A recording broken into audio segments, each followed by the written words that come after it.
यदि आपकी mental status पहले बिगड़ गई तो फाइनेंशियल कंडीशन अपने आप खराब हो जाएगी, और ये दोनों खराब हुआ तो सोसाइटी तो आपको एक्सेप्ट नहीं करेगा ना।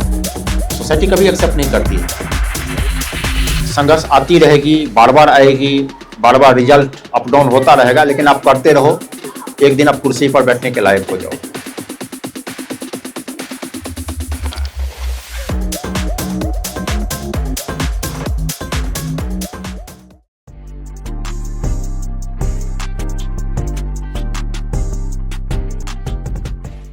हेलो दोस्तों, मैं हूं Tarun Sharma from PNP team and I am going to start a interview session with the personality. सबसे पहले मैं इन व्यक्तित्व के बारे में कुछ लाइंस पेश करना चाहूँगा, वो बहुत ही फिट बैठती हैं सर की लाइफ पे। दुष्यंत कुमार जी की 2 लाइन कि कौन कहता है कि आसमान में सुराख नहीं हो सकता, कि कौन कहता है कि आसमान में सुराख नहीं हो सकता, एक पत्थर तो तबीयत से उछालो यारो। ये लाइंस जब मैं सर के बारे में पढ़ रहा था, सर की बुक पढ़ रहा था, तो मेरे को लगा कि ये लाइंस बिल्कुल परफेक्ट बैठती हैं सर के ऊपर। आज हमारे साथ हैं professor doctor Siddharth Raju, author of फैलहा। एक बुक उन्होंने अपनी बायोग्राफी लिखी है और उसमें अपनी कहानी, अपनी लाइफ की कहानी को कवर करते हुए लोगों को कैसे आगे जीवन में बढ़ना है और कैसे आप अपने सवालों को आराम से सॉल्व कर सकते हो। सर के बारे में कुछ चीज़ें मैं बताना चाहूँगा। सर लेखक हैं, विचारक हैं, शिक्षाविद हैं। अपने संघर्षों को अपनी बुक में इन्होंने समेटा है। सर का जन्म 1982 में दरभंगा जिले के कसरौल ग्राम में एक साधारण परिवार में हुआ था, जो मिथिला क्षेत्र में आता है और माता सीता का वो गांव भी है। प्रारंभिक शिक्षा सर की सरकारी स्कूल से होते हुए बहुत सारे विभिन्न राज्यों शहरों में हुई और अमेरिका तक सर की पढ़ाई हुई। तो ये जो चीज़ें हैं, ये जो इंसिडेंट्स हैं, ये जो इवेंट्स सर के लाइफ में हुए हैं, ये बहुत ही लोगों को लुभाते हैं और समझ में आता है कि एक बंदा, एक नॉर्मल आदमी गाँव से उठ के कहाँ तक पहुँच सकता है। सर बोलते हैं कि शिक्षा का उद्देश्य सिर्फ रोजगार नहीं है, आप हमारे समाज को क्या दे रहे हो, क्या परिवर्तन आ रहा है, ये इम्पोर्टेंट है। वर्तमान में सर विवेकानंद ग्लोबल विश्वविद्यालय में प्रोफेसर हैं जयपुर में और विभागाध्यक्ष हैं और हजारों स्टूडेंट्स के मोटिवेशन का सोर्स है। मैं माइक देना चाहता हूँ और सर के बारे में हम उन्हीं के शब्दों में जानना चाहेंगे उनके बारे में। सर, आप अपने थोड़े से लाइफ के बारे में जितना मुझे पता है उसके अलावा आप बताएं, और फिर कहाँ से कैसे जर्नी शुरुआत हुई और कैसे आप एक ऑथर तक बने, प्लीज़ थोड़ा सा हमारे ऑडियंस को। जी थैंक यू सो मच। आपने तो ओवरऑल सब कुछ बता ही दिया मेरे बारे में, लेकिन कुछ बहुत सारी बातें ऐसी होती हैं जो किताबों में हम नहीं लिखते हैं या हर शब्द का प्रयोग या बयान नहीं कर सकते। तो यदि आज मुझे आप यहाँ पर देख रहे हैं तो इस पृथ्वी पर या इस देश में जो भी नवयुवक हैं या जो भी हैं, वो यदि सोच लेते हैं कि फेल आदमी कभी कुर्सी पर नहीं बैठ सकता, तो वो आप गलत हो। आपके सामने सबसे बड़ा जीता जागता उदाहरण है कि एक फेल पास होकर के कुर्सी पर बैठने लायक हो जाता है। लेकिन इसके बाद सोचने की ये बात है कि यदि वो पास होने के बाद ये सोचने लगा कि अब मैं पास हो गया, अब फेल नहीं होऊंगा, ये भी गलत है। फेल और पास दोनों परमानेंट नहीं है लाइफ में।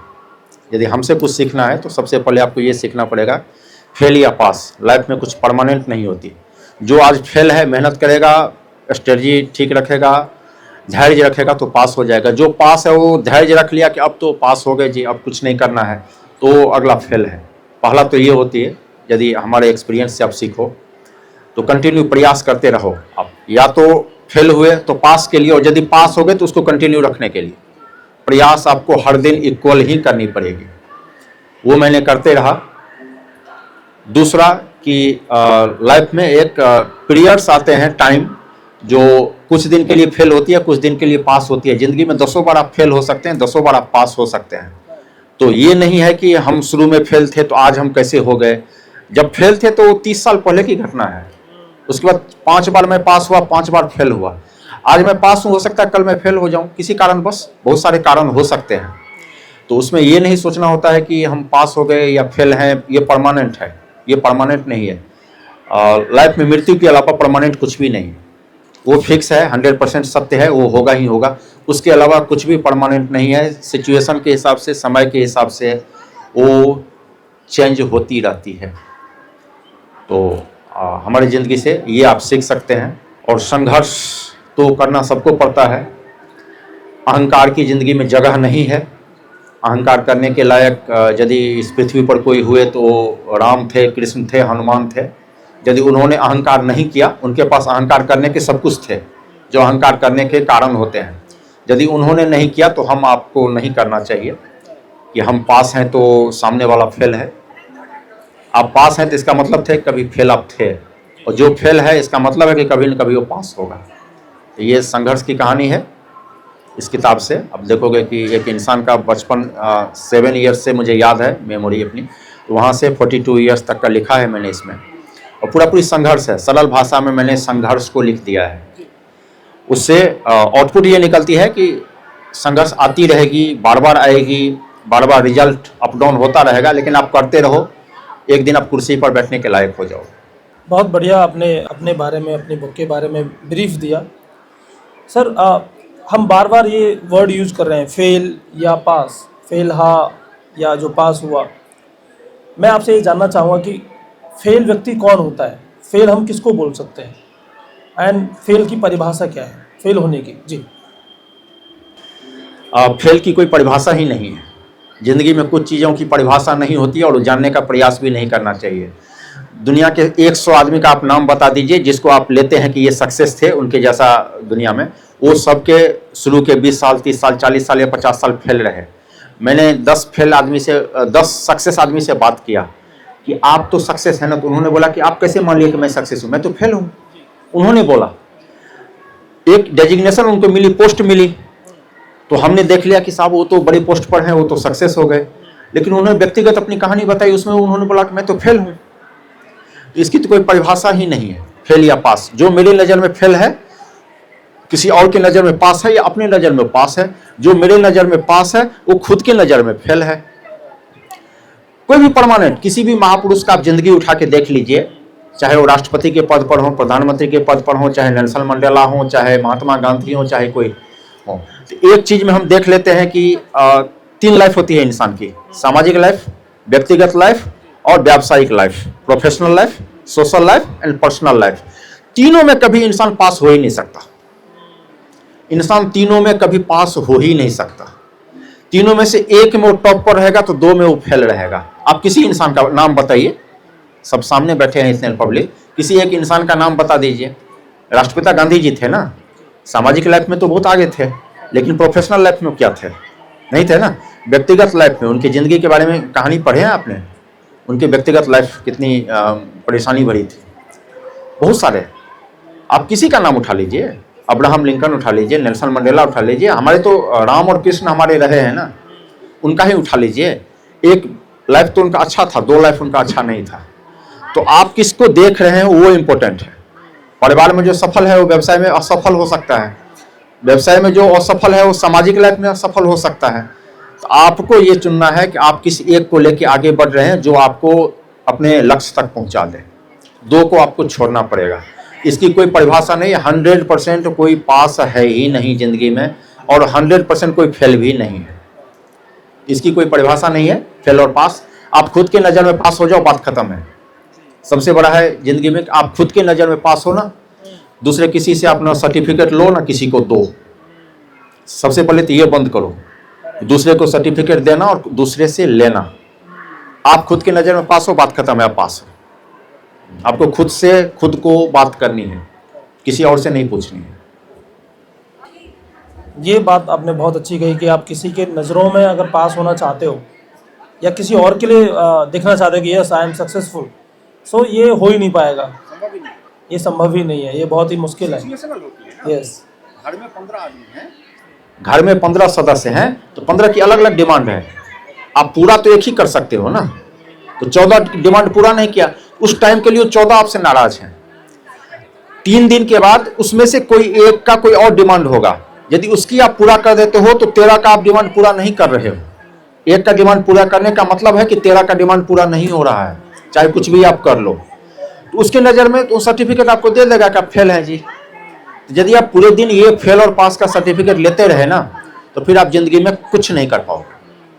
आपको खुद से बात करनी है, खुद को, कि मैं पास हूं या फेल हूं, मेरा ये लक्ष्य था, ये है, यहां तक मैं पहुंच रहा हूं, पहुंचूंगा कि नहीं पहुंचूंगा, ये कर लिया, बात खत्म। किसी से सर्टिफिकेट आप नहीं लो, सबसे पहले तो ये बंद करो आप, तो बस आप पास। बहुत अच्छा सर, आपने बहुत अच्छे से समझाया। और ये जो शब्द है ये आपकी लाइफ से कैसे जुड़ा, और आपने अपनी बुक का भी नाम फेल हाई रखा, ये क्यों, प्लीज़। देखिए, मैं पढ़ाई लिखाई में उतना अच्छा विद्यार्थी था नहीं, एकेडमिक्स मेरी कमज़ोर रही है। और सबसे बड़ा मेरे साथ ट्रेजेडी हुआ था कि मैं जब 7 साल का था ना, मेरी एडमिशन 5वीं क्लास में करा दी गई थी। 7 इयर्स एज मेरा था, तो 5वीं क्लास में करा दिया गया था। तो 5वीं क्लास में करा दिया गया, तो बेस तो वहीं से कमज़ोर होना शुरू हुआ, और वो कंटिन्यू जारी रहा। दूसरा, कुछ घर के और परिवार के या सामाजिक माहौल भी ऐसा नहीं था कि मन में शांति रहे, कि शांति से पढ़ सकूँ। आंख रहती थी किताब पर, और दिमाग रहता था चारों बगल, कहाँ क्या हो रहा है। तो ये सिचुएशन में आते आते मैं 10th में फेल हो गया, और वो फेल हुआ हिंदी में। और जिस विद्यालय से मैं था, वो विद्यालय से मैं 27 साल पहले 10th का एग्जाम दिया था, 27 ईयर्स बिफोर। और उससे लगभग 30-40 या 50 साल पहले से विद्यालय है। तो विद्यालय का इतिहास लगभग 65-70 साल का होगा, एग्जैक्ट नहीं पता। तो 65-70 साल में उस विद्यालय का भी मैं रिकॉर्ड हूँ कि सिंगल हिंदी में आज तक मैं ही फेल हुआ। आज तक उस विद्यालय से हिंदी में कोई फेल नहीं हुआ है, और वो रिकॉर्ड टूटेगा भी नहीं। किसी में हिम्मत है तो तोड़ के दिखा दे, मैं तो खुल्लम खुला चैलेंज करता हूँ। टूटेगा ही नहीं, कोई चाहेगा ही नहीं, मेरा रिकॉर्ड तोड़ना कौन चाहेगा, तो टूटेगी नहीं। तो जैसे ही हिंदी में मैं फेल हुआ, तो मैं जिस प्रदेश से हूँ, बिहार से, तो वहाँ पर लोगों को नीचा दिखाने के लिए कुछ शब्द को तोड़ मरोड़ दी जाती है। जैसे फेल को फेलहा, वकील को वकीलवा, डॉक्टर को डॉक्टरवा, ये बोला जाता है। तो मुझे नीचा दिखाने के लिए मेरा नाम फेलहा पड़ गया, सर्टिफिकेट मुझे दे दी गई। हाँ, पहले लोगों के मन में था कि यह फेल है या पास है, डाउट में थे। 10th का रिजल्ट आते ही मैं सर्टिफाइड फेलहा हो गया। तो वो कंटिन्यू 10-15 साल तक वो नाम चलती रही। तो लोग मेरा अपना नाम भूल के लोग मुझे वही नाम से बुलाते थे अधिकतर। हाँ, अब नहीं बुलाते, अब तो मैं भी भूलने लगा, लेकिन मैं भूलने नहीं दूंगा किसी को। ये किताब निकाल दी ना, मैं ये शब्द भूलने नहीं दूंगा, ये परफेक्ट शब्द है। और यही मेरा मोटिवेशन का था। मैं मौका खोज रहा था कि मौका मिले, मौका मिले, मौका मिले। मैं प्रयास करते रहा, और एक दिन ऊपर वाले के आशीर्वाद या जो भी बोले, मौका मिलते गया, और मैं सक्सेस के रास्ते पर चला गया। लेकिन आज भी मैं अपने आप को अभी भी फेल ही मान रहा हूँ। लेकिन सक्सेस तो हमारे से ऊपर हजारों हैं ना देखने के लिए। हमारे उम्र के तो बहुत सारे लोग बहुत सारे पद पर पहुंच चुके हैं, आगे बढ़ चुके हैं, तो उसकी कोई लिमिट नहीं है। कंपटीशन आ जाएगा फिर। हाँ, कंपटीशन नहीं है। हाँ, तो कंपटीशन अपने आप को मैं रखता नहीं हूँ। मैं जिस दिन पैदा हुआ था उस दिन मेरे पास कुछ नहीं थी, ना कोई डिग्री थी, ना कपड़े थे, ना मुकुट थे, ना कोई पद था। तो वहां से जो भी लिया है मैंने, अचीवमेंट किया, तो मेरे लिए पास ही है, फेल नहीं है। दूसरे से मैं कंपेरिजन क्यों करूं? तो मैं अपने आप से करता हूं, अपना आप में ठीक हूं, चल रही है। और आज भी इसीलिए फेल मानता हूं कि यदि आज मैं सक्सेस मान लूंगा ना, तो फिर फेलहा 2 लिखना पड़ेगा मुझे, आगे फेल हो जाऊंगा। इसीलिए ये मैं होने नहीं दूंगा। फेलहा है एक फेलहा, वो फेलहा पास हो चुकी है, और यही फेलहा रहेगा। फेलहा 2 नहीं आएगी, यही फेलहा रहेगी। हाँ, इस पुस्तक के साथ कुछ और पुस्तकें आ सकती है, लेकिन फेलहा नाम से नहीं आएगी। हाँ, फेलहा एक ही था, एक ही है, एक ही रहेगा। लेकिन मैं कंटिन्यू प्रयास कर रहा हूँ, अपने आप को सक्सेस मान नहीं रहा हूँ। तो ऐसे ही हमारा नाम फेलहा पड़ा था। बहुत अच्छे से तरीके से आपने अपनी इस वर्ड को जस्टिफाई किया। और जैसे बहुत सारे लोगों के साथ ये होता है, और ये कहानी ऐसी है, जब मैं पढ़ रहा था तो ऐसा लगा मेरी भी कहानी ऐसी है। मतलब बिल्कुल आई थिंक करोड़ों लोगों की सेम कहानी हो सकती है। तो बहुत सारे लोगों को लोग फेल या फेलियर मानते हैं स्टार्टिंग में, या वो नहीं मानते कि कुछ कर पाएगा। तो आप तो उससे निकल गए कि आपने उस फेलहा को बाद में सक्सेस बना दिया, और जो इतना बड़ा आपके ऊपर एक नाम रखा हुआ था, अब आप चाहते हो कि आपसे वो बोलें। कुछ लोग नहीं कर पाते हैं। अगर उनको फेलियर बोला है किसी ने कि तुम कुछ नहीं कर पाओगे, तुम यहीं के यहीं रहोगे, तो वो मान लेते हैं और वो ज़िंदगी में कुछ सच में नहीं कर पाते। तो ऐसे लोगों के लिए आप क्या संदेश देना चाहेंगे? देखिए, जब आप क्रिकेट देखते हैं तो क्रिकेट देखते होंगे तो सचिन तेंदुलकर का जो है उनका बहुत अच्छा रिकॉर्ड है। उनके जैसा महान बल्लेबाज तो अभी तक हुआ नहीं है, शायद आगे भी नहीं हो। या विराट कोहली का ही मान लीजिए, या ऐसे ही ब्रायन लारा है, बहुत सारे महान क्रिकेटर हैं। लेकिन स्ट्राइक जो रेट होती है जो, वो उन सब का अच्छा नहीं है। स्ट्राइक रेट अच्छा है शिखर धवन के या रोहित शर्मा के या और भी क्रिकेटर हैं उनके। क्या ऐसा कारण है? स्ट्राइक रेट इनका अच्छा है लेकिन महान बल्लेबाज वो बन गए। उसका रीजन ये है, उनको ये पता था कि कौन सा बॉल नहीं खेलना है। जिस बल्लेबाज को ये पता चल चुकी है कि कौन सा बॉल मुझे नहीं खेलनी है ना, वो महान बल्लेबाज बन जाएगा। जो हर बॉल को खेलने लगा ना, वो महान बल्लेबाज कभी नहीं बन सकता है। आप घर से यहाँ तक आए हैं तो सैकड़ों रास्ता छोड़ के आए हैं ना, एक रास्ता पकड़ के आए हैं। यदि सभी रास्ते पर आप जाने लगते तो यहाँ पर आप सालों में नहीं पहुँच पाते। रास्ते कोई गलत नहीं थे, उस रास्ते पर भी चलने वाले कोई हैं। तो जिंदगी में आप हर चीज का जवाब देने लगते हो, हर चीज को एक्सेप्ट करने लगते हो। लोगों ने आपको बोला और आपने एक्सेप्ट कर लिया कि हाँ जी मैं फेल हूँ, तो बस वहीं से आप फेल हो गए। उनका काम है बोलना हर चीज को। 90% जो दिन भर में चीजें आपको सुनने को मिलती है या लोग बताते हैं या सजेशन देते हैं, वो एक्सेप्ट करने की नहीं होती है। वो आपको पता होना चाहिए। 2-4 चीजें जिंदगी में एक्सेप्ट करो। तो लोग आपको पूरे दिन एनालिसिस किया, आपको बोल दिया आप फेल हो जी, आपने मान लिया, तो बस सर्टिफिकेट आपने दूसरे से लिया, बस बात खत्म है। आप अपनी सर्टिफिकेट खुद तो लिखो ना, आप उनकी बात क्यों मान रहे हो? दूसरा, किसकी बात माननी चाहिए किसकी बात नहीं माननी चाहिए जिंदगी में, ये बहुत बड़ी एक, देखिए कानून का ज्ञान तो सबको होता है, कानून की किताब में मिल जाएगा, लेकिन उस कानून को कहाँ किस तरीके से इम्प्लीमेंट किया जाए, इसका ज्ञान ही वकील बनाता है, अच्छा वकील बनाता है। कानून तो हम रट लेंगे, अच्छा वकील।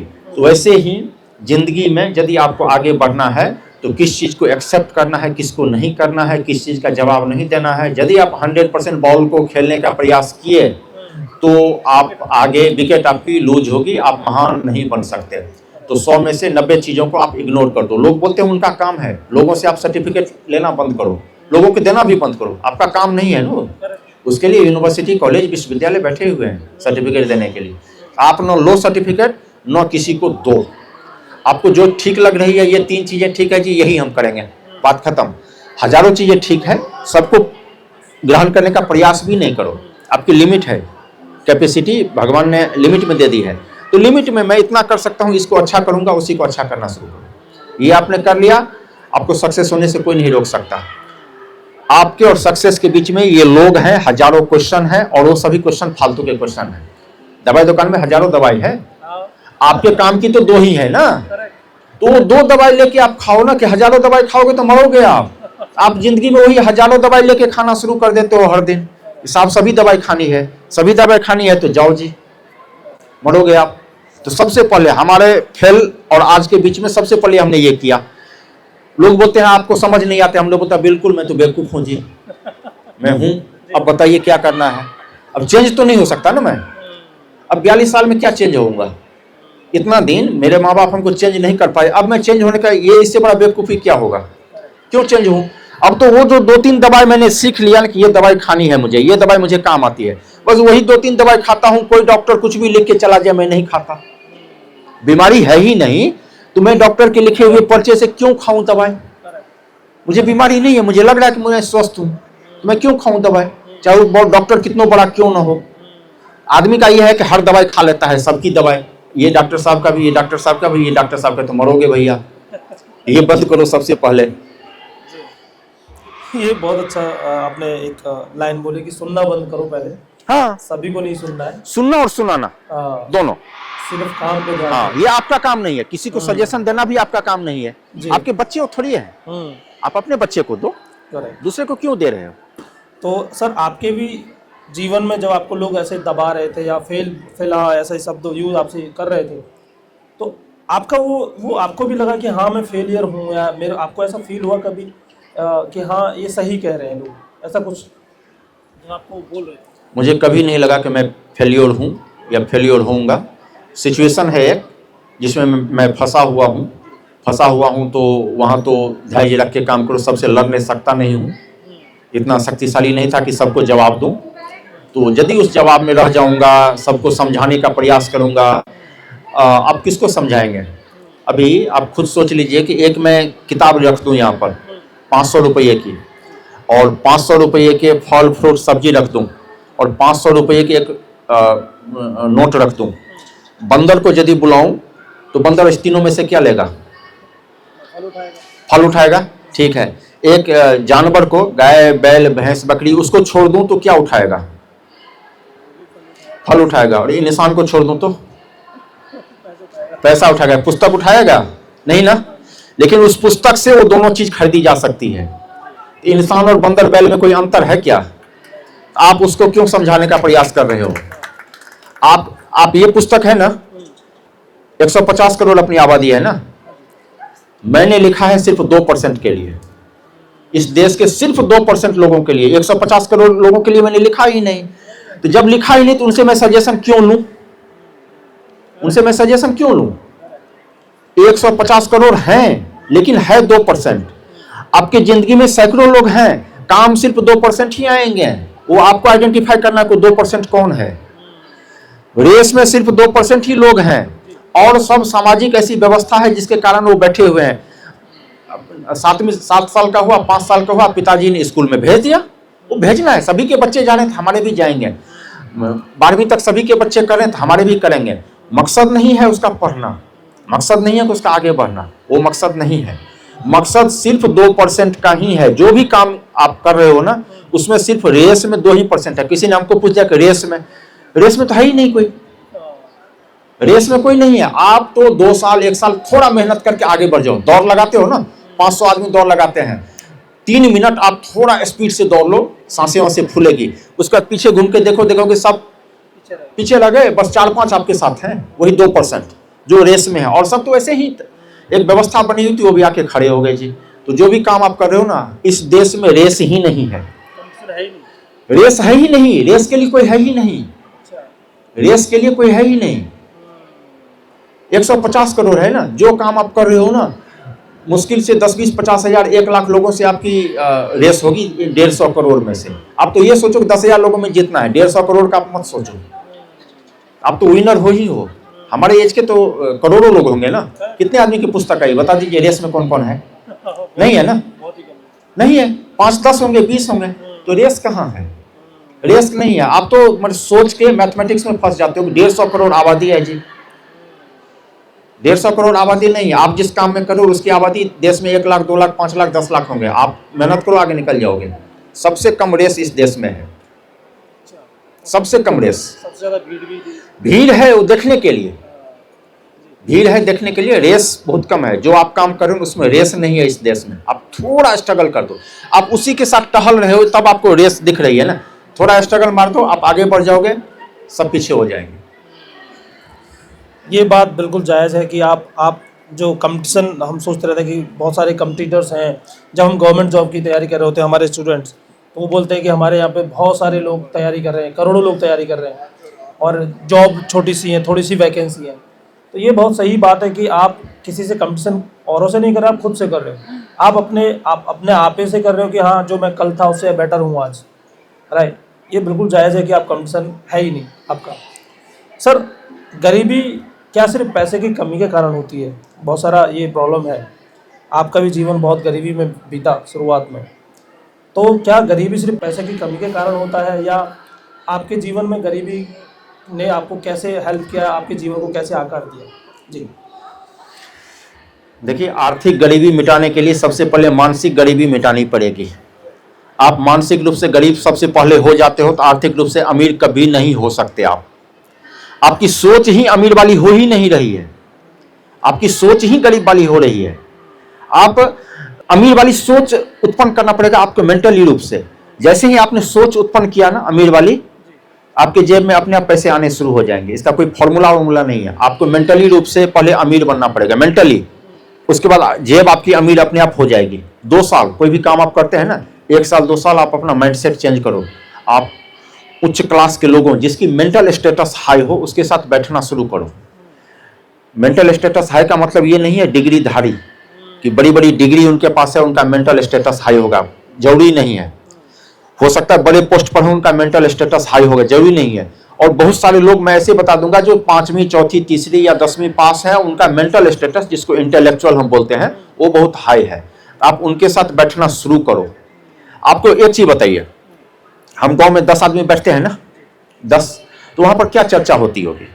वो 10 जो बैठते हैं वहाँ पे नॉर्मल चर्चा वहां पर ये चर्चा होती है किसके घर में क्या खाना बना, किसकी बेटी का किसके साथ अफेयर है, किसका बेटा फेल हो गया, किसकी बहू ने किसको गाली दी, ये होती है। Yes. अब एज्यूम कीजिए कि देश के 10 बड़े उद्योगपति बैठते होंगे, टाटा फैमिली से बिरला, अंबानी, महिंद्रा, ये सब बैठते होंगे। वो सब क्या चर्चा करते होंगे?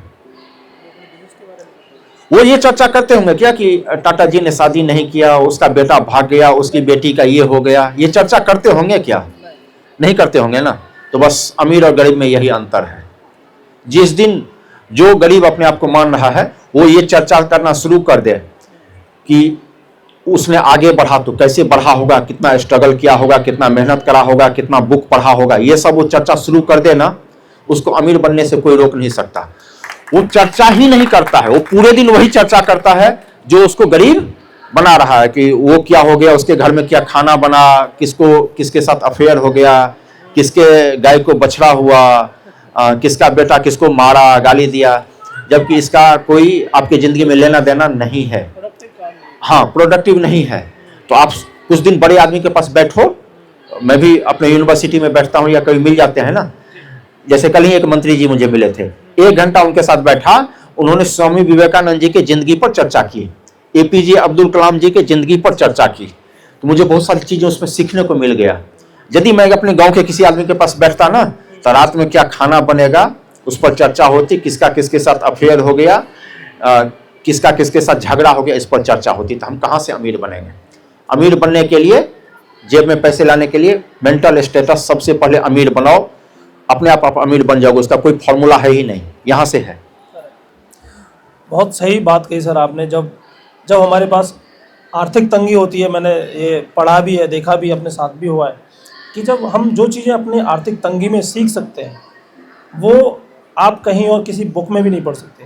जब आप खुद से आर्थिक तंगी को जूझ रहे होते हैं, तो आपके साथ ऐसे कुछ इंसिडेंट अगर आप शेयर करना चाहें कि आर्थिक तंगी में कैसे आपने चीज़ों को आगे बढ़ाया और आपका मेंटल स्टेटस कैसा था उस टाइम में? ये सोचने की बात होती है। मान लीजिए कि हमें लगता है कि हमारे फादर जॉब में नहीं थे तो हमें आर्थिक तंगी थी, लेकिन जो उस टाइम में हमारे फादर के टाइम में जॉब में थे ना कहीं उनकी भी ज़रूरत पूरी नहीं हो रही थी। हमारी ज़रूरत एक सॉक्स की थी, एक जूते की थी, उनकी ज़रूरत एक बाइक की थी। ज़रूरत उनकी भी थी, उनकी एक बाइक की थी। उनके पिताजी उनको बाइक नहीं दे रहे थे, मेरे पिताजी के पास मेरे जूते खरीदने के लिए पैसे नहीं थे। तो गरीबी से दोनों जूझ रहे थे, हम अलग तरह की गरीबी से, वो अलग तरह की गरीबी से। हाँ, उस गरीबी में भी मैं ये सोचते रहा कि यदि दुनिया के 50 आदमी, 100 आदमी, 200 आदमी जो जिससे हमें इंस्पिरेशन मिलती है, उनकी जिंदगी हमसे ज़्यादा गरीब रही है। शास्त्री जी को आप पढ़ लीजिए, सुभाष चंद्र बोस को पढ़ लीजिए, आप विवेकानंद जी को पढ़ लीजिए, एपीजे अब्दुल कलाम जी को पढ़ लीजिए। इन सब की जिंदगी तो हमसे बहुत ज़्यादा गरीबी में रही है। तो जब उन्होंने अपने संस्कार नहीं खोए, बंदर कितना बूढ़ा हो जाता गुलाटी मारना तो नहीं छोड़ता ना, तो फिर मैं इंसान हूं, इंसानियत कैसे छोड़ दूं, अच्छा चीज सोचना क्यों छोड़ दूं? मुझे इंसान और जानवर में एक ही अंतर भगवान ने बनाया कि इंसान अच्छा सोच सकता है, तो मैं जानवर क्यों बन जाऊं? गरीबी आए या अमीरी आए, मैं सोचते रहा बड़ा ही, हर समय बड़ा सोचा, छोटा सोचा ही नहीं। तो मैं जब आप बड़ा सोचने लगते हैं ना, तो आपके कर्म बड़े जैसे होने लगते हैं, अपने आप आपकी एक्टिविटी होने लगती है। आप माइंडसेट है ये, 15 दिन, 20 दिन, 1 महीना, 2 महीना आप बुरा चीज सोचो तो आपके सपने में वही बुरा चीज आएगा, उससे रिलेटेड कुछ आ जाएगा। आप अच्छा चीज सोचो, जब सोचना ही है। मंदिर में 2 आदमी जाते हैं ना, मंदिर में 2, एक मेरे मित्र गए थे मंदिर में, मैं भी गया मंदिर में। मैं भगवान से कुछ जनरली मांगता नहीं हूँ, ये भगवान आस्था के विषय होते हैं, मांगने की तो कर्म है ना, कर्म करो आप, या ऐसा चीज मांगो जो अपने कर्म में हो ही नहीं, उससे बड़ा हो। तो मैं जाता हूँ मंदिर, तो एक दिन उसने मुझसे पूछ दिया कि आपने भगवान से क्या मांगा? ये मांगता हूँ पूरे विश्व को खुश रखना, उसके बाद हमें भी खुश रखना, और यदि आपको कुछ देना हो तो मुझे भारत का राष्ट्रपति बना देना, उससे नीचे क्यों मांगू? हमने पूछा तुमने क्या मांगा? तो बोला पड़ोसी का बेटा बहुत तंग करता है, मैंने भगवान को बोला कि उसको खत्म कर दे। उसने पड़ोसी के बेटे को खत्म करने की बात मानी। तो हमने कहा कि देख, या तो भगवान बहरे होंगे तो न हमारी सुनेंगे न तेरी सुनेंगे। और भगवान यदि सुनेंगे तो मैं बोलूंगा राष्ट्रपति, और तू जेल में नहीं जाएगा। तेरे कहने से भगवान पड़ोसी की बेटी, उससे तू आगे बढ़ गया क्या? वो बढ़ा क्या? उसके जिंदगी पर क्या फर्क पड़ा? लेकिन यदि तुमको जिससे कष्ट है उसको नीचा उठाना है तो तुम ऊपर उठ जाओ ना। तो मैं यदि राष्ट्रपति बन जाऊंगा, अपने आप सब नीचे हो गए ना। किसी के मृत्यु से या किसी के पतन से हमारा उत्थान हो जाएगा, ऐसा पॉसिबल है क्या? तुम उत्थान करो। लेकिन हम विश्वास करते हैं उसके पास 100 रुपया है, मेरे पास 80, मैं कमजोर, अब मेहनत करके इसके 100 को 60 कर दूं तो मैं बड़ा हो जाऊंगा। मैं कहता हूं तेरे पास 100, मैं मेहनत करके अपना 200 कर लूंगा, तू भी कर 200। हम उससे चलते हैं। ये है माइंडसेट। बिल्कुल सर, ये बिल्कुल जायज़ बात आपने कही। और एक और बहुत बड़ी प्रॉब्लम है हमारे देश में, आपने भी देखी होगी, हम ज़्यादातर संयुक्त परिवार में रहते हैं, एक जगह जुड़ के रहते हैं।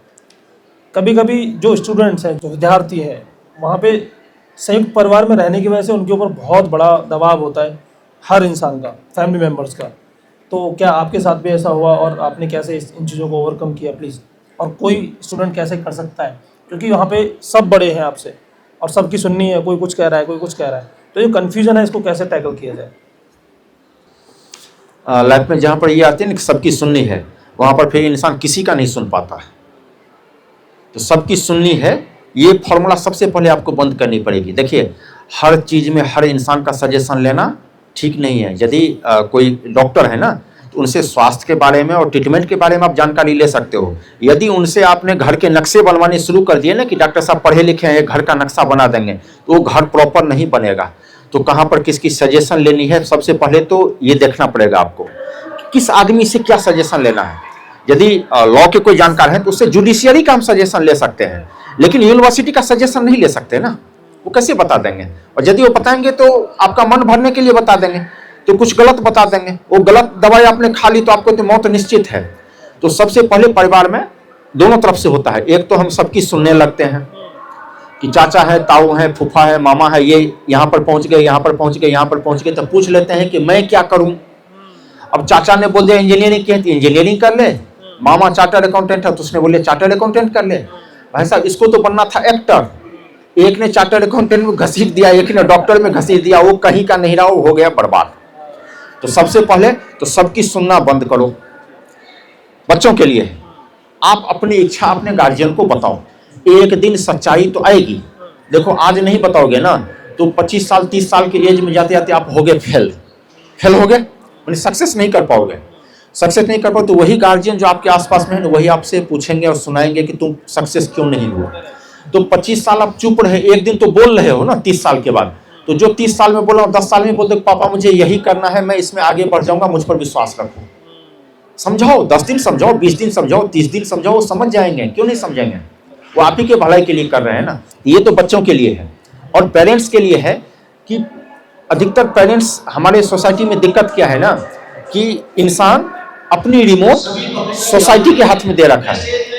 इस समाज ने जो हमको दिखाया ना, हमें वही करनी है। तो समाज ने जो दिखाया हमें, जैसे गांव में कोई हमें भी आके बोलता था इंजीनियर बन जाओ, तो पता मैं करता कि इंजीनियर क्यों बनना है, पता करता था कि इन्होंने ऐसा क्यों बोला। तो पता चला कि 4 दिन पहले ये किसी गांव गए थे, वहां पर एक कार देख लिया इन्होंने, एम्बेसडर, किसी ने बोल दिया कि वो इंजीनियर है जी। तो उनके दिमाग में आ गया कि हमारा बेटा भी अब इसी कार में चढ़ेगा। तो इंजीनियर ही थोड़ी कार में चढ़ता है। यदि बेटा को चार्टर्ड अकाउंटेंट बनना है तो वो भी कार में चढ़ सकता है, उसकी इच्छा तो पूछ लो एक बार। तो समाज के हाथ में रिमोट है घर के गार्जियन का। समाज ने जो जहां पर उसको लेके जाना चाहा ना, वहां पर रिमोट दबाया और घर का गार्जियन वहां पर जाना शुरू कर दिया, उसके दिमाग में वही घूमना शुरू कर दिया। और घर के गार्जियन के हाथ में रिमोट है बच्चे का। तो ओवरऑल बच्चे का रिमोट है समाज के हाथ में।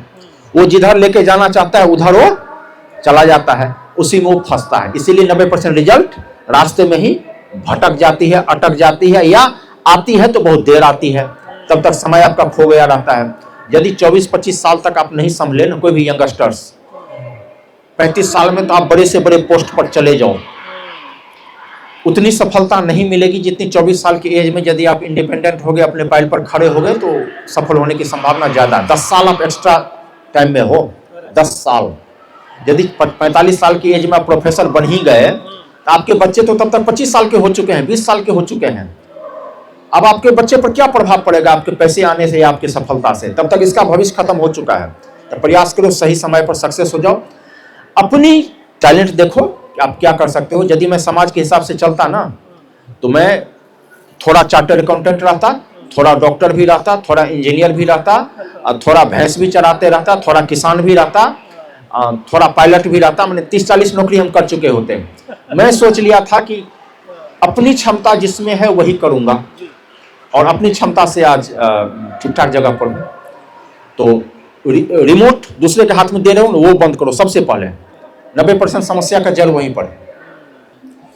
बिल्कुल सर, ये बात बिल्कुल सही है। और आजकल हमारे जो सबसे बड़ा कंसर्न है हमारे देश में, हमारे 70% आबादी गांव में अभी भी रहती है, और शहरों में भी हमारी जो शिक्षा प्रणाली है वो बहुत बड़ा क्वेश्चन मार्क है कि हम अपनी शिक्षा प्रणाली को कैसे सुधारें और क्या सुधार हो सकते हैं। As you are a also teacher and आपने हज़ारों स्टूडेंट्स को पढ़ाया है, उनको सिखाया है।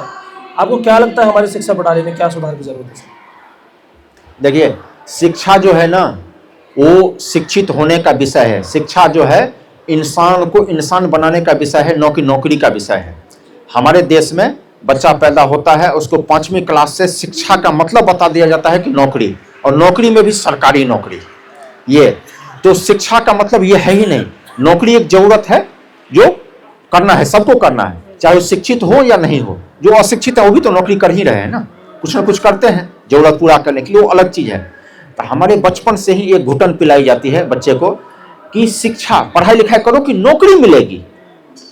ये कभी नहीं कहा जाता कि पढ़ाई लिखाई करो कि तुम्हारा मेंटल स्टेटस चेंज हो, पढ़ाई लिखाई करो कि तुम एक अच्छे इंसान बनो, पढ़ाई लिखाई करो कि तुम एक अच्छे नागरिक बनो।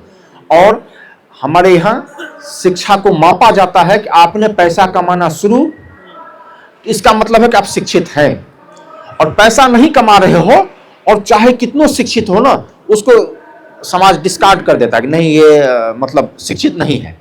तो जब तक ये नहीं चेंज होगा ना, शिक्षा गुरु द्रोणाचार्य तो शिक्षित थे ना, उनसे बड़ा पढ़ा लिखा कौन होगा? गुरु परशुराम तो शिक्षित थे ना, पढ़ा लिखा कौन होगा? लेकिन क्या वो राजा थे? गरीबी में जिंदगी उनकी जी ना। तो शिक्षा का मतलब गुरु द्रोण होता है, शिक्षा का मतलब गुरु वशिष्ठ होते हैं, शिक्षा का मतलब जो होते हैं, शिक्षा का मतलब नौकरी नहीं है, शिक्षा का मतलब पैसा नहीं है। हाँ, परिवर्तन लाना, आपकी मेंटल स्टेटस से चेंज होना, सोचने का तरीका चेंज होना, ये है शिक्षा का, ये मतलब होता है। हमारे समाज में ये मतलब है ही नहीं। शिक्षा का मतलब है नौकरी जी। बेटा बड़ा होगा नौकरी, बड़ा होगा नौकरी, पढ़ाई करेगा नौकरी। मैंने हम भी प्रोफेसर हैं तो हमें 99% जो फोन आती है ना पेरेंट्स के, यही मकसद होता है कि आपके यहाँ हम दिए हैं पढ़ने के लिए कि इसको बढ़िया नौकरी मिले। हम कहते हैं साहब नौकरी तो मिलना ही मिलना है, वो सबको मिलती है, जो नौकरी करना चाहेगा उसको नौकरी मिलेगी, वो कोई ये नहीं है। हाँ, हो सकता है आपकी चॉइस का नहीं मिले, बिना चॉइस का मिले, लेकिन है तो दोनों नौकरी, करना तो पड़ेगा। नौकरी कोई भी नौकरी मिल जाए, अपना चॉइस कहीं पर नहीं चलती। नौकर मतलब चॉइस नहीं, वो तो मिलेगी, लेकिन पहले तो इंसान बना लो, मेंटल स्टेटस तो चेंज करो, सोचने की क्षमता तो चेंज करो। एक शिक्षित आदमी 500 का किताब पहले खरीदेगा, 500 का नोट बाद में लेगा। एक मूर्ख आदमी 500 का नोट पहले लेगा और वो 500 का किताब बाद में लेगा, क्योंकि उसे नोट की ज्यादा जरूरत है, उसका मेंटल स्टेटस है ऐसा। जबकि वो किताब उस नोट वैसे 500 के कितने नोट उस किताब से खरीदे जा सकते हैं या बनाए जा सकते हैं, वो किताब ही सिखाता है। यदि कोई बच्चा 50,000 का किताब पढ़ ले ना, 50,000 का किताब पढ़ ले, बढ़िया से पढ़ ले, मतलब किताब पढ़ना, ओनली रीडिंग मारना नहीं, उसको सक्सेस होने से कोई नहीं रोक सकता। किताब ही तो है जो हमें इंसान को इंसान बनाता है, महान इंसान बनाता है। तो जमाना है 1.5 लाख का मोबाइल है जेब में, माँ बाप खरीद के दे रहे हैं, और 500 का किताब बोल देते हैं खरीदने के लिए, तो पसीने छूट जाते हैं साहब। तो वहां पर शिक्षा कहाँ लेके जाएंगे हम? खुद सोचिए आप, कितने से आप लड़ेंगे, कहाँ पर लेके जाएंगे? ये माँ बाप को सोचना पड़ेगा। हमारे पास आते हैं ना बच्चों के जेब में 1.5 लाख 2 लाख 50,000 के मोबाइल होते हैं, 2 मिनट में खरीद लेता है। माँ बाप को बोलता हूँ कि साहब किताब नहीं खरीदा, ये 50,000 का मोबाइल, सर बच्चा है ना मोबाइल दे दिए थे। ठीक है, तो आपके बच्चे हैं, यदि आपने सोच लिया है तो मैं क्या कर सकता हूँ, समझा देता हूँ कि आप किताब 50,000 का पढ़ा देते हैं ना, ऐसा मोबाइल तो हर महीना वो खरीद लेता। उनकी समझ में आ ही नहीं रही है। तो जिस दिन ये होगा ना किताब पढ़ने का मतलब नौकरी नहीं है, और किताब की जगह सबसे ऊपर होगी। उस दिन देश में शिक्षा का स्तर अपने आप इंटेलेक्चुअल हो जाएगा। जिस दिन किताब शोरूम में बिकेंगे और जूते सड़क पर बिकेंगे ना, उस दिन शिक्षा का स्तर अपने आप ऊपर हो जाएगा। अभी शोरूम में जूते बिक रहे हैं, एसी रूम में, और सड़क पर किताब बिक रही है इस देश में। सच्चाई यही है। बिल्कुल सर, बिल्कुल ये बात जायज़ है। और आप ये हम सभी लोग देखते हैं कि बुक्स खरीदने में हमको लगता है कि ज़रूरत नहीं है या फिर बाद में खरीद लेंगे, हम टाल देते हैं। जबकि ये बात जायज़ है कि अगर आप बुक्स पढ़ लो तो कितने ही 50,000 आप बना सकते हो उनसे। तो ये बदलने की बहुत ज़रूरत है हमको, ये सोच बदलने की ज़रूरत है। सर आप जब बहुत सारे स्टूडेंट से मिलते हैं, आप अपने कॉलेज में भी मिलते होंगे, तो जो ग्रेजुएशन में है या पोस्ट ग्रेजुएशन में जो स्टूडेंट्स हैं, उनका सबसे ज़्यादा पूछे जाने वाला सवाल क्या है और आप उनका क्या जवाब देते हैं? सबसे ज़्यादा पूछे जाने वाला सवाल है कि नौकरी मिलेगी कि नहीं मिलेगी। मैंने एडमिशन लेने का मतलब है नौकरी। हम कहते हैं पहले इंसान बन जाओ, नौकरी तो मिल ही जाएगी, वो सबको मिलती है। करेक्ट। पहला सवाल ये होता है। दूसरा होता है कि माँ बाप को ये पता नहीं चले, सर आपने बोला था फीस इतना है, तो फीस तो उतना यूनिवर्सिटी को दे दिए, अब किताब कॉपी तो नहीं खरीदनी पड़ेगी ना। दूसरा सवाल ये होता है, यदि मैं बोल देता हूं कि ग्रेजुएशन कर रहे हो, 10,000 का किताब, ये किताब खरीदो पढ़ो। यदि आपको जिंदगी में असफल इंसान को सफल होते हुए देखना है और उसकी भाषा की मर्यादा, बोलने का तरीका, कुछ भी आपको लगता है कि वो इंसान इंटेलेक्चुअल है, उसने 2 काम जरूर किए होंगे। एक तो बहुत सारी किताब पढ़ी होगी, और दूसरा इंटेलेक्चुअल लोगों के पास बैठना उसने शुरू कर दिया होगा। उसका जीता जाता उदाहरण मैं हूं। मेरे जैसा निकम्मा फेल इंसान कोई नहीं था, इसलिए मैंने फैला पुस्तक लिखी है। फेल मेरा नाम ही था, 20 साल तक वो नाम रहा। तो मैंने बहुत दिन तक सोचा कि आखिर इसको चेंज कैसे किया जाए, क्या एक पॉइंट होगी जो चेंज होगा। तो अध्ययन करते करते करते करते यही पता चला कि 2 सहारा मेरे पास है, 2 डॉक्टर हैं मेरे पास। जो 2 डॉक्टर को साथ ले लूं ना तो मैं जीत जाऊंगा जंग। वो 2 डॉक्टर थी, एक किताब, हर तरह के किताब मैंने पढ़ना शुरू किया। मैंने खाना बंद कर दिया, खाना नहीं खाने हैं जी, पैदल चले जाएंगे। आज इच्छा है खाना नहीं खाएंगे, क्या हो जाएगा, कुछ और ही खा लेंगे, लेकिन किताब में मैंने शिकायत नहीं की। और टोटल गरीबी में रहते हुए भी 1.5 से 2 लाख रुपए की किताब हमने खरीदे। यहां तक कि किताब खरीदने के लिए हमने चोरी भी की है। घर में धान बेच लेता था, धान गेहूं। पिताजी कहीं गए, 2-4 किलो धान लिया और दुकानों में जाके दे दिया। 10 रुपये ले लिए, 20 रुपये ले लिए, 10-5 दिन जमा करके एक किताब खरीद लिए। तो किताब के लिए हमने सब कुछ कर लिया, किताब नहीं छोड़ा। और दूसरा कि मैंने देखा कि जो बड़े लोग होते हैं ना, जो इंटेलेक्चुअल होते हैं, उनकी सोच अलग है। तो सोच कैसे अलग हुआ, तो वो वैसे सोच वाले के पास ही बैठते हैं। मैंने धीरे धीरे घुसना शुरू कर दिया वैसे लोगों के पास। मैंने वो मंडली छोड़ दिया जो दूसरे का हिसाब किताब रखते हैं ना, वहां से दूरी बनाया। मैंने बड़े लोगों के पास बैठना शुरू कर दिया। शुरू में तो दिक्कत होती थी, तो स्टेज 1 खिसका, फिर स्टेज 2 खिसका, किसी बहाने से जाता था, 5 मिनट बैठ जाता था, फिर दूसरे दिन 10 मिनट बैठ गया। ऐसे करते करते करते करते मुझे 5-7 साल लगे। मैंने इंटेलेक्चुअल लोगों के पास बैठना शुरू कर दिया, बड़े बड़े लोगों के पास। ये दोनों मैंने करते गया और मेरे में चेंजेज आती गई। मैंने खड़ा होने का तरीका, बोलने का तरीका, बात करने का तरीका, मेरे लिखने का तरीका, या किसी को प्रेजेंट करने का, हर चीज मुझे देख के, मतलब कहीं पर जाता हूँ ना और कुछ ऐसा वैसा काम कर लेता हूँ तो लोग बोलता है कि देखिए कितना अच्छा संस्कार है, पढ़े लिखे लग रहे हैं, ये काम क्यों कर रहे हैं। मेरे दिमाग में आता है कि इस इंसान को पता चल रहा है मुझे देख के कि मैं पढ़ा लिखा हूं तो सही। तो यानी मेरा हाव भाव ऐसा हो चुका है किताब पढ़ के और इंटेलेक्चुअल से मिलके। तो सबसे पहले ये करना शुरू करो, यदि आपको अपने आप में चेंज लाना है तो। और कुछ नहीं करो, कोई दवाई नहीं है, ये दोनों दवाई है। अच्छे लोगों के पास बैठना शुरू कर दो, इंटेलेक्चुअल जो मोटिवेटेड हो, पॉजिटिव हो, आउटपुट की बात करते हो, उनके पास बैठोगे कुछ ना कुछ सीखोगे ही। वो अनवांटेड आइटम पर डिस्कस ही नहीं करते और नो अनवांटेड वो सजेशन देते हैं। और बड़े लोगों में एक खासियत और आप देखिएगा, बड़े लोग से जब तक आप सजेशन नहीं मांगिएगा तब तक वो सड़क चलते आपको सजेशन नहीं देगा, चाहे आप कुछ भी हो जाए। और जो कुछ नहीं किया रहता जिंदगी में वो दिन में कम से कम 15-20 सुझाव आपको देके जाएगा। बड़े लोग कभी सजेशन नहीं देते, आप गौर कीजिएगा, किसी भी बड़े लोगों के पास बैठ जाइए, जब तक आप पूछेगा सर इसमें करूं क्या, या तो जवाब देगा या बोलेगा कि बाद में बताता हूं, अपने मन से सजेशन नहीं देगा। जो कुछ नहीं किए रहते हैं वो सड़क चलते हुए, अच्छा आपको ये कर लेना चाहिए, ऐसे आप करोड़पति बनोगे, ऐसे आपको ये हो जाएगा, ऐसे सफलता मिलेगी। यदि उस दवाई से सफलता उनको मिली रहती तो सजेशन नहीं देते। हाँ, फ्री में सजेशन कोई नहीं देता साहब, क्यों देंगे? यदि हमको कोई फॉर्मूला पता चल जाए कि ये फॉर्मूला से सुबह में करोड़पति बना जा सकता है, आपको लगता है किसी भी कंडीशन में मैं ये फॉर्मूला अपने बेटा बेटी को छोड़ के किसी को दूंगा? यदि मुझे कोई फॉर्मूला रात में पता चल जाए, ऊपर वाला आके बता दे कि सुबह ये कान में ये मंत्र डालोगे और तुम्हारे बच्चे कलेक्टर, आपको लगता है कि अपने बच्चे के अलावा मैं किसी को ये फॉर्मूला आप कान में डालूंगा? नहीं ना। तो मैं तो वैसा ही चीज दे रहा हूं जो अपने न कभी काम आए न दूसरे को काम आएंगे, सरकार दो और निकल लो जी। यदि वैल्यू वाला चीज कोई फ्री में किसी को नहीं देता ना, तो कोई आपको फ्री में सरकार है ना कोई सुझाव, तो समझ लो फ्री का है, उसको काम नहीं आई तो दे रहा है। उसके काम का यदि 500 रुपया हो ना तो आपको नहीं देगा। वो जो सुझाव दिया ना 500 नहीं, 5 रुपये का भी नहीं है, 5 रुपया मांग के देख लो, नहीं देगा।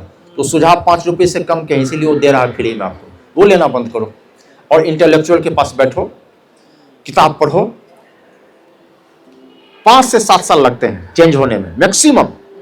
वैसे 1001 दिन का एक फॉर्मूला है, 1001 दिन शिद्दत से आप कोई काम करो, सफलता मिलेगी। अदरवाइज 5 साल ले लो। 5 साल में आपकी स्टेटस 100% चेंज होना ही होना है, कोई रोक नहीं सकता। ये कर्म का विषय है, हाँ, ये आशीर्वाद का विषय नहीं है, कर्म का विषय है। 5 साल आप कर्म करो, आशीर्वाद ऊपर वाले का आपके साथ ही है। बहुत बढ़िया तरीके से आपने चीज़ें बहुत ही सिंपल तरीके से बताई सर, मेरे को बहुत चीज़ समझ में आई। मेरे सारे सवाल डन हो चुके हैं। अब हम अपनी ऑडियंस से सवाल ले सकते हैं, और कोई भी सवाल आपका हो तो प्लीज़ आप डायरेक्टली सर से पूछ सकते हैं, क्योंकि सर प्रोफेसर हैं, विचारक हैं और बहुत हज़ारों लोगों को हेल्प की है जी। एक टाइम ऐसा होता है फाइनेंशियल कंडीशन भी खराब होती है, फेल भी होते हैं और मेंटली डिस्टर्ब भी होते हैं, और उस टाइम हमारा समाज हमें इस तरीके से मोटिवेट करता है। उस टाइम हम अपने आप को कैसे प्रिपेयर करें और कैसे अचीवमेंट करते हैं? देखिए, ये तीनों कभी भी एक साथ ही आती है। जैसे एक जब आएगी तो दूसरा और तीसरा अपने आप आ जाएगा, समझ गए ना? एक कोई भी एक आ जाए। यदि आपकी मेंटल स्टेटस पहले बिगड़ गई तो फाइनेंशियल कंडीशन अपने आप खराब हो जाएगी, और ये दोनों खराब हो तो सोसाइटी तो आपको एक्सेप्ट नहीं करेगा ना। सोसाइटी कभी एक्सेप्ट नहीं करती है, समझ गए ना? तो ये तीनों एक साथ आती है, जब भी आएगी 2-4-6 महीने के अंतराल में तीनों आ जाती है। तो सबसे पहले इसमें 2-3 चीज करना चाहिए आदमी को। एक तो लोगों से दूरी बनाना शुरू कर दो आप। सोसाइटी तब तक आपको परेशान करती है जब तक आप उसके हर दवाई ले रहे हो, हर चीज वो आपको चेपते जा रहा है, वो सबसे पहले आप बंद करो। और एक दिन आप मना कर दोगे ना, दूसरे दिन आपको कोई नहीं सजेशन देगा। मुझे भी बहुत सारे आदमी सजेशन दे देते थे। किसी ने सजेशन दे दिया तो मैंने पूछा उनसे कि गांव जाता हूं अभी भी, अब देना बंद कर दिया। लोगों को लगता है कि अब ये आपकी सैलरी 50,000 है, मान लो 1 लाख कैसे किया जाएगा उसकी ज्ञान वो दे देता है। तो हमने उनसे पूछा कि ठीक है वो सब तो हम कर लेंगे, 50,000 कमाता हूं तो 1 लाख कर लूंगा। आप जो अभी तक 2,000 भी नहीं कमा रहे हो उसका क्या कारण है? यदि आप इतना ज्ञानी रहते तो 2,000 तो आप कमाते रहते ना। उस दिन से वो आदमी जो हमको छेड़ना बंद किया आज तक। तो सबसे पहले आपको यदि ये करनी है, इस तीनों में से निकलना है, इसका कोई फॉर्मूला नहीं है, निकलना तो आपको है। जितने आपके साथ हैं वो आपको सुझाव देंगे, सहयोग कोई नहीं देता। सहयोग की उम्मीद किसी से नहीं रखना, और सहयोग यदि कोई देगा भी तो लिमिट मात्र है, एक फिक्स है कि यहां तक सहयोग दे देंगे, उससे ज्यादा नहीं। तो सबसे पहले आप लोगों से लिमिट हो जाओ, एकदम लिमिटेड लोगों से बात करनी है जी। सबकी दवाई न लेनी है, न सबको दवाई देनी है, यानी सबकी न बात सुननी है, दूरी बना लो। आप सोसाइटी में रहोगे तो सुनाना करेंगे, वो सुनाएंगे, उनकी आदत है वो जब तक सुनाएंगे नहीं। तो पहला ये करो, हमें भी सुनाते थे, पूरे दिन सुनाते थे, परेशान हो जाता था मैं, कई बार डिसेपरेट हो जाता था कि क्या कर लूँ क्या नहीं कर लूँ। तो वहाँ पर यही लगा कि लोगों से बात करना बंद करता हूँ।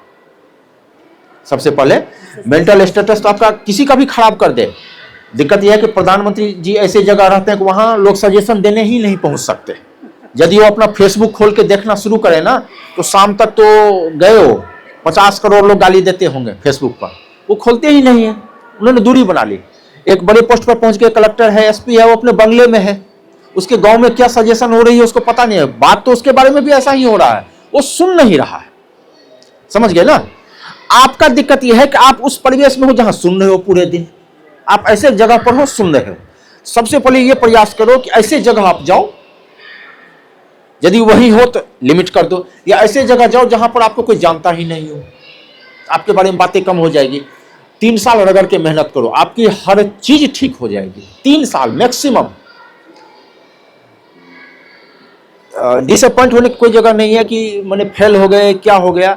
जब आप पुस्तक पढ़ोगे ना तो मेरी ऐसी कंडीशन आ गई थी कि मैं शुरू में फेल हुआ, वो सब तो ठीक है, बाद में मैं अमेरिका पहुंचा इंटरव्यू दे के जॉब के लिए, और 4-5 साल में अमेरिका में रहा। तो अंदाजा लगाइए कि क्या स्टेटस रही होगी मेरी, लिविंग स्टैंडर्ड, या सब कुछ। 4-5 साल पूरे स्टेटस चेंज हो गए। वहां से अमेरिका से आया, सिंगापुर गया, कई सारी कंट्री में जॉब वॉब किया 4-5 साल, और वहां से आया इंडिया। उसके बाद बैड लक बोलो या अप्रोच गलत बोलो या जो भी, जहां गया जॉब के लिए कोई जॉब में रखे ही नहीं। और ये जॉब सर्च करते करते भारत के लगभग हर शहर गया। ये बात है 2011-12 की। हर शहर पहुंचा, हर जगह पहुंचा, पैसे भी सब खत्म हो गए। इसलिए कि शहर में जाता था, होटल में रुकेंगे, 8 दिन रुका, 5 दिन रुका, 10 जगह सर्च किया, नहीं मिला। उन्हें ऐसी कंडीशन हो गई कि कोई रिश्तेदार अपने घर पर मुझे रहने नहीं देता था। मुंबई में मेरे कई सारे रिश्तेदार थे, अपने घर से निकाल दिए कि ना, ये नहीं। एकदम छोटे छोटे पोस्ट पर थे, कोई बड़े नहीं थे, उन्होंने भी निकाल दिया। ऐसी कंडीशन हो गई कि मैं एटीएम के, तब तक मैं ग्रेजुएट था, अमेरिका से आ चुका था। एटीएम के गार्ड की नौकरी के लिए मैं गया, एडवर्टीजमेंट देखा पीएनबी के एटीएम के गार्ड के लिए, वहां गया, वहां भी रिजेक्ट कर दिया, इसलिए कि गलती से मेरे मुंह से 2-3 लाइन इंग्लिश निकल गई लास्ट में। उन्होंने बोल दिया you are overqualified, get out, निकाल दिया। वहां से निकला तो अब मेरे जेब में 1 रुपये नहीं, करूं क्या। सामने एक उसके दुकान थे चिकन काटने की, मैं वहां पर पहुंच गया नौकरी मांगने के लिए। मैं इतना डिसअपॉइंट हो चुका था। उसने भी निकाल दिया कि यार सकल सूरत इतना अच्छा लग रहा है, जाके कोई नौकरी करना। उसने भी सजेशन दिया, वहां से भी निकला। अब बम्बई में था, पैसे नहीं थे जेब में, तो शिवाजी पार्क में मैं 6-7 दिन भूखे पेट बैठा हूँ। 1 रुपये नहीं थे जेब में, 1 रुपये नहीं थे जेब में। ऐसी कंडीशन आई, लेकिन उसमें मैंने ये किया था, संपर्क किसी से नहीं था मेरा, गांव से तो था नहीं, शहर में था। बम्बई मुझे जानता कौन था कि मुझे सुनाता आके, पूरे दिन मुझे करता। 1-2 आदमी थे, उन्होंने भी किनारा कर लिया। मैं वहां से पहुंच गया देहरादून, कोई नहीं जानता, पहली बार जिंदगी में पहुंचा था। वहां से पिकअप किया, नौकरी मिली, एडवर्टीजमेंट निकला, गया, इंटरव्यू दिया, नौकरी मिली। आज तक ऊपर ही बढ़ते गया, कभी रुका नहीं आज तक। तो सबसे पहले आप कॉन्टैक्ट हटाइए, कम कीजिए, ऐसे जगह जाइए जहां पर आपको कोई जानता ही नहीं हो। 3-4 साल में पूरी स्टेटस ही चेंज है, पूरी स्टेटस चेंज। आपको खुद विश्वास नहीं होगा कि मेरा स्टेटस इतना चेंज हो गया है। बहुत बहुत धन्यवाद सर। अब हम दूसरा कोई सवाल लेना चाहेंगे, अगर कोई ऑडियंस में से पूछना चाहें तो प्लीज। नमस्कार। लाइक आप अपने एक्सपीरियंस को बुक्स में रिफ्लेक्ट कर रहे हैं, मतलब बुक्स उस पर लिख रहे हैं। जी। जब आपने पूरा सारा ये सफ़र तय किया और उसके बाद आप इसमें उसको डाल रहे हैं, तो फिर जितनी भी अप्रोच या जो भी आपके साथ एक्सपीरियंस है वो सब इसमें आप ऐसा उसका पूरे दे रहे हैं जी। तो क्या अप्रोच आपकी रही है अभी तक, वो एक मोटे तौर पर, तो एक समरी के तौर में कि इस book about the book summary क्या है, बहुत शॉर्ट में। समरी ये है कि संघर्ष करना पड़ेगा, सबको करना पड़ता है, बार बार करना पड़ेगा, जिंदगी भर करना पड़ेगा। फेल से पास, पास से फेल होते रहेंगे, कोई दिक्कत नहीं है, लेकिन संघर्ष करना पड़ेगा। इस पुस्तक में पूरी एक इंसान का संघर्ष है, जो हमें ये बताता है कि संघर्ष तो करना ही पड़ेगा। आपकी जिंदगी में सक्सेस होना है तो उसका और कोई फॉर्मूला नहीं है, संघर्ष आपको कंटिन्यू करना पड़ेगा। तो पहला वो करते रहो। इसमें ओनली संघर्ष लिखा है। इसके बाद फ्यूचर में 1-8 साल में 2 पुस्तक और आएगी, तो तीनों पुस्तक एक पैकेज होगा। यदि वो तीनों पुस्तक कोई पढ़ लेगा ना, तो उसके जिंदगी की 90% समस्या खत्म हो जाएगी। ये पुस्तक हमें सिखाती है संघर्ष हर इंसान को करना है, संघर्ष से रिजल्ट बदलती है। ये पुस्तक ये भी हमें सिखाती है कि सफलता के बाद भी संघर्ष करना पड़ता है। अमेरिका पहुंच गया, लाखों रुपया महीना कमा रहा था, उसके बाद हमें ऐसा संघर्ष करना पड़ा। कोई सोच सकता था क्या? मैं भी सोच सकता था क्या? नहीं ना, लेकिन करना पड़ा ना। 3 साल ऐसा करना पड़ा मुझे, फिर आ गए। पहला चीज ये। दूसरा, इस किताब में एक चीज और दिखाता है कि आप अकेला हो जिंदगी में, जो करना है आपको अकेले से करना है, लेकिन आपके दिमाग में चल रहा है बाराती कि हमारे साथ ये है, हमारे साथ ये है, हमारे साथ ये है, हमारे साथ ये है। आपके साथ कोई नहीं है, आपके साथ सिर्फ आप हो, अकेला बाराती आप हो अकेला। दिमाग में बाराती चल रही है। आपके शादी में या आपकी जिंदगी में बाराती का जितना योगदान है ना शादी के दिन, उतना ही योगदान आपके आसपास के लोगों का है। अब सोच लो कि आप जो संघर्ष कर रहे हो ना, बाराती आधे घंटे के लिए थे ना आपके साथ, एक दिन के लिए। 50 साल की जिंदगी है, संघर्ष तो आप कर रहे हो ना, वाइफ हस्बैंड दोनों। बाराती का क्या योगदान है आपकी जिंदगी में? कोई नहीं। तो अकेला बाराती एक किताब आएगी जिसमें आपको ये मोटिवेट कर देगा कि आप अकेले करो, जो करना है ना। हर जंग आप जीत सकते हो, आप ही से जंग जीती जाएगी। जब तक आप सोच रहे हो कि मेरा जंग दूसरा जीतेगा, मेरे लिए दूसरा करेगा, तब तक आप जंग नहीं जीत रहे हो। और दूसरा, समाप्तारंभ एक शब्द है, इसी पुस्तक के लास्ट में हमने लिखा है समाप्तारंभ। समाप्त और आरंभ, दुनिया जिसको समाप्त मान लेती है, कुछ लोग उसको आरंभ मानते हैं। न समाप्त कुछ वर्ड है, न आरंभ कुछ वर्ड है, समाप्तारंभ है ना। तो अगला पुस्तक जो मेरा होगा समाप्तारंभ होगा। कुछ लोग सोच लेते हैं कि समाप्त हो चुकी है। अरे यार, समाप्त नहीं हुई, ये आरंभ है। वहां से आरंभ कर दो ना, थोड़ा स्ट्रेटजी चेंज करके आरंभ करो। और उस पुस्तक में उस पर फोकस किया जाएगा। और सफलता तो होती है, सबको मिलती है। सफलता के मूल मंत्र के सैकड़ों पुस्तक है ना मार्केट में, लेकिन असफलता के मुख्य कारण के पुस्तक है क्या मार्केट में? नहीं है ना। यदि असफलता का मुख्य कारण पता चल जाए तो सफलता का मूल मंत्र पढ़े हुए बिना भी आप सफल हो सकते हैं ना। और असफलता के मुख्य कारण आप में आपको खोजना है। कुछ असफलता के मुख्य कारण कॉमन होते हैं, सब में होते हैं, और कुछ इंडिविजुअल बाय इंडिविजुअल चेंज हो सकते हैं। तो 2 पुस्तक इसके साथ और आएगी 1-2 साल में। एक समाप्तारंभ, समाप्त कुछ नहीं है, आरंभ है। आप शुरू करो, आपके साथ दुनिया अपने आप लग जाएगी। जब तक आप सफल नहीं हुए तब तक कोई साथ नहीं दे रहा है आपको। आप सफलता के बिना साथ चाहते हो, और लोग कहते हैं कि आपको सफलता के बाद हम साथ में आएंगे। आप कलेक्टर बन जाओ ना, बिना इन्विटेशन के 500 आदमी रहेंगे। और आप गरीब बन जाओ तो आपके अपने चाचा ताऊ आपसे बात नहीं करेंगे। कलेक्टर साहब के बेटे कौन से क्लास में पढ़ते हैं, पड़ोसी के पड़ोसी गांव को पता है। उसको खुद पूछ दो कि आपका पोता जो मुंबई में है वो कौन से क्लास में है, तो वो बोलेगा शायद 5वीं या 6ठी में है। अपने पोते के बारे में कंफर्म नहीं है, पड़ोस के गांव के कलेक्टर साहब का बेटा कौन से क्लास में है पता है। आप एक बार बड़े आदमी बन जाओ, साथ मांगने की जरूरत नहीं है, साथ अपने आप कारमा बन जाएगा। और जब तक वो नहीं कर रहे हो ना, तब तक कारमा नहीं बनेगी। आप तो गलत फहमी में बैठे हो कि सब साथ देगा तो मैं आगे बढ़ूंगा। आप आगे बढ़ो तो सब साथ देंगे, पहले ये समझ लो। और आगे अकेले बढ़नी है। तो अगला 2 पुस्तक आएगी, अकेला बाराती और समाप्तारंभ। समाप्तारंभ में असफलता के मुख्य कारण, वो सब कारण आप दूर कर लो अपने में से फटाफट में। सफलता के मूल मंत्र बाद में पढ़ना।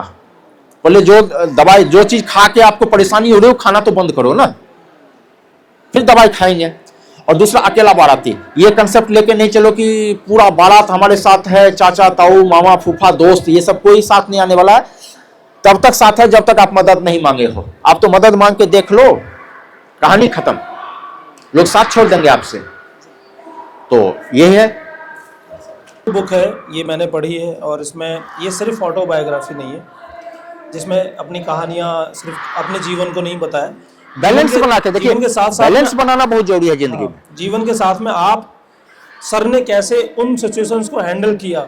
हर तो चीज से lessons है। उलझना जी, पॉसिबल नहीं है जिंदगी में। हर चीज से आप नहीं उलझ सकते ना। घर में आप आए, पिताजी है, माँ है, पत्नी है, बहन है, बेटा है, बेटी है। पिताजी को पसंद है कि आज हम करी खाएंगे, एक जनरल एग्जांपल दे रहा हूँ।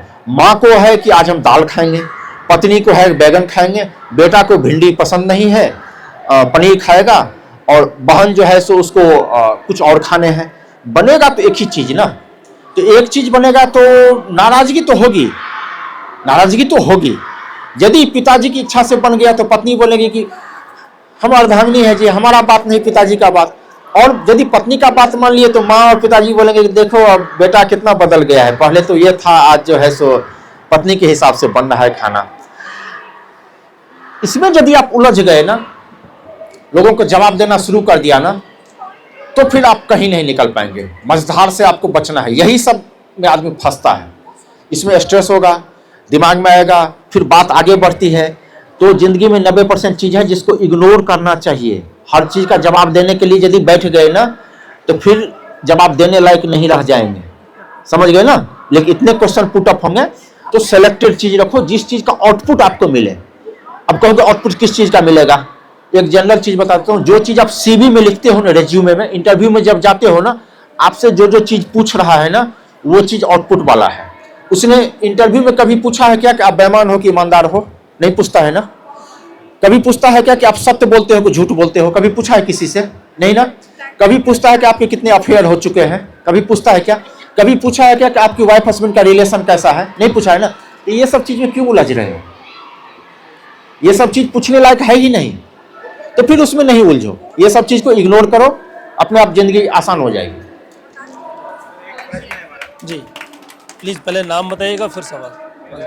असदुल्ला खान है जी। और मेरा प्रश्न ये है कि मुझे पता है कि मेरी क्या कमी है हाँ और मैं वही गलती बार बार करता हूँ हाँ। और सफल रहा हूँ। हाँ जैसे कि मैं विदेश गया और कुछ महीनों के बाद चला आया। ये काम जो 2-3 बार हुआ, हाँ। लेकिन अभी भी दिमाग में वो बाराती चली रहे हैं कि बिल्कुल। जाना चाहिए, बिल्कुल। जल्दी काम ये बिल्कुल। लेकिन कई बार मैं गया और एक तो ज्यादा लॉस करके, ज्यादा खर्च करके गया, कम गेन करके आया, लॉस होती गई, परेशानी हुई। यही ना, मैंने बार बार मैंने पूरे साल वही सोचते रहते हैं कि लंबा हाथ मारो। तो सबसे पहले आपको लोभ हो गई है कि एक ही बार जाएंगे और लंबा हाथ मारेंगे। विदेश का यही फॉर्मूला होता है कि हमारे बच्चे भी विदेश जाते हैं ना, फॉर्मूला एक ही है, लंबा हाथ मारना। समझ गए ना? तो वो कंसेप्ट सबसे पहले आप खत्म करो, लंबा हाथ मारने का। आपके दिमाग में चल रहा है कि वहां जाएंगे, यहाँ तो 20,000 का नौकरी है, मन तो लग नहीं रहा है, परिवार का भरण पोषण कैसे करेंगे जी, 10,000 में कैसे होगा? तो विदेश का ये एजेंसी ठीक होगा, ये किसी ने बोला है, ट्राई मारता हूँ, 6 महीना और लग गए, कोई बात नहीं, थोड़ा जमीन बेच दूंगा या पिताजी से ले लूंगा या माँ बाप से, किसी से, भाई से ले लूंगा, पड़ोसी से ले लूंगा। एक बार विदेश जाएंगे, महीने का 1 लाख कमाऊंगा, 12 महीने में 12 लाख। ये सब कैलकुलेशन आपने कर लिया तो ये आपको पॉजिटिविटी दे देती है। ये सब कैलकुलेशन कि नहीं, रुक क्यों रहे हो, फिर से जोर लगाओ, फिर से जोर लगाओ। तो आपने कुछ कर्जे वर्जे किए और फिर चले गए। तो सबसे पहले तो लोभ आप खत्म कर लो अपनी। आपको किस चीज का लोभ? 1 लाख ही कमाओगे ना वहां पर, और जो 5 लाख कमाने वाले हैं उसके सामने आपकी क्या है हैसियत? नहीं है ना। तो सबसे पहले 2 चीज आप कर लो। जो आप गलती कर रहे हो ना, ये गलती 15-17 साल पहले मैं भी किया था, सेम गलती। मैं भी अमेरिका गया था तो करोड़ों छापे थे, उसके बाद इंडिया आया तो 10-15 हजार की नौकरी में मन ही नहीं लगता था जी। तो मारेंगे तो लंबा हाथ, तो लंबा हाथ में वो जितना कमा कुमा के लाया था ना, सब गई। तब समझ में आ गया कि भैया वो लंबा हाथ वो था, एक टाइम पीरियड था। जो देखो, ये दिन बीत गए या ये दिन बीत जाएंगे। जो अच्छे दिन थे, आप विदेश में गए या जो था वो बीत गए हैं, उसकी चर्चा आप नहीं करनी है। 10,000 से शुरू करो, एक दिन 1 लाख का आदमी बन जाओगे। ज्यादा दिन नहीं है, 3 साल में आप 10,000 यहां पर शुरू करो। आपका दिक्कत है कि आप 1 लाख से ही शुरू करना चाहते हो, मतलब सबसे ऊपर वहीं पर छलांग मारना चाहते हो। आप मारते हो, बार बार नीचे फिसल जाते हो, आपके हाथ पैर टूट जाते हैं। वो क्यों करना? मैं 1 लाख रुपए महीने कमाता था अमेरिका में। उस टाइम में डॉलर की वैल्यू थी 38 रुपीज। समझ गए? तो $2,500 मुझे मिलते थे सैलरी। अभी का 2 लाख होता, 2.25 लाख होता वो। और वहां से आया, पूरे पैसे वैसे खत्म किए, और उसके बाद हमने 4,000 की नौकरी देहरादून में पकड़ ली। 4,000 की नौकरी, और भगवान का बहुत शुक्रगुजार हुआ। 4,000 की नौकरी, ग्रेजुएट था, पूरी रात दूसरे का कॉपी लिखता था, दूसरे बच्चे का कॉपी, मतलब असाइनमेंट। कॉलेज में जब जाते हैं असाइनमेंट होती है, तो बड़े बाप के जो औलाद होते हैं वो अपनी असाइनमेंट भी खुद नहीं लिखते हैं। उसका फायदा मैं उठाता था। मैं शाम को अपना कॉलेज करता था और बगल अगल के कॉलेज में जाके बात करता था कि आपकी एग्जाम हुई? हाँ जी हुई। असाइनमेंट 20 नंबर का असाइनमेंट होता है। अरे कौन लिखेगा, कुछ देख लेंगे। अरे देख क्या लोगे, इधर सामने खड़ा है बंदा, देखना क्या है। तो मैं था कॉमर्स का स्टूडेंट और बीटेक एमटेक का असाइनमेंट लिखता था। समझ गए ना? इसलिए कि बीटेक एमटेक के असाइनमेंट के 400 रुपये मिलते थे और ट्रेडिशनल सब्जेक्ट के 250। तो एक लैपटॉप अमेरिका से जो लाया था वो बच गई थी मेरे पास, वो बिकी नहीं थी। वो लैपटॉप रात को ऐसे करता था, मैं और मेरी वाइफ दोनों लैपटॉप की तरफ लेट के एक असाइनमेंट उसको एक असाइनमेंट खुद, लैपटॉप में आंसर खोजता था, गूगल बाबा तब तक आ गए थे, और उससे पूरा कॉपी भर देता था और पूरी रात के 2000-3000 रुपये बनाता था, पूरी रात में 6-6, 7-7 असाइनमेंट लिख देता था। वो जमा करके मास्टर्स किया, वाइफ को भी मास्टर्स कराया, समझ गए ना, वाइफ भी ग्रेजुएट ही थी, उसको भी मास्टर्स कराया। फिर दोनों वही करके एमफिल किया, फिर दोनों वही करके पीएचडी किया, और जब एमफिल कर लिया तब तक हम ठीक ठाक जगह पर पहुंच गए थे। एमफिल के बाद हमें वो सब करना बंद हो गया, वो सब नहीं करना पड़ा, तब तक हमारी सैलरी एकदम सही जगह पर पहुंच गई थी। एमफिल वाइफ का भी सपोर्ट होने लगा, ऐसे वाइफ को भी साथ में किया ना, तो 2 डबल कमाने लगे ना। फिर पीएचडी किया, नेट किया, सब कुछ कर लिया, कुछ बचा नहीं, सब कुछ। तो वहां से तो वो संघर्ष आप भी करना, यहां से करना पड़ेगा। आप लंबे हाथ मारने के चक्कर में हो, परिवार से दूर रहते हैं, फिर मन नहीं लगता, फिर वो भी बताइए। काबू करो, अपने आप पर काबू करो। और आप मेरा फोन नंबर ले लेना, महीने में एक दिन मैं आपको 1 घंटे का टाइम दिया करूंगा। यदि ऐसी कंडीशन है 3 महीने आप बात करना, चौथे महीने आप सब कुछ छोड़ छाड़ के आराम से नौकरी करोगे, एकदम प्रॉपर हो जाओगे आप। सबसे पहले अपने आप पर काबू कर लो आप, समझ गए ना।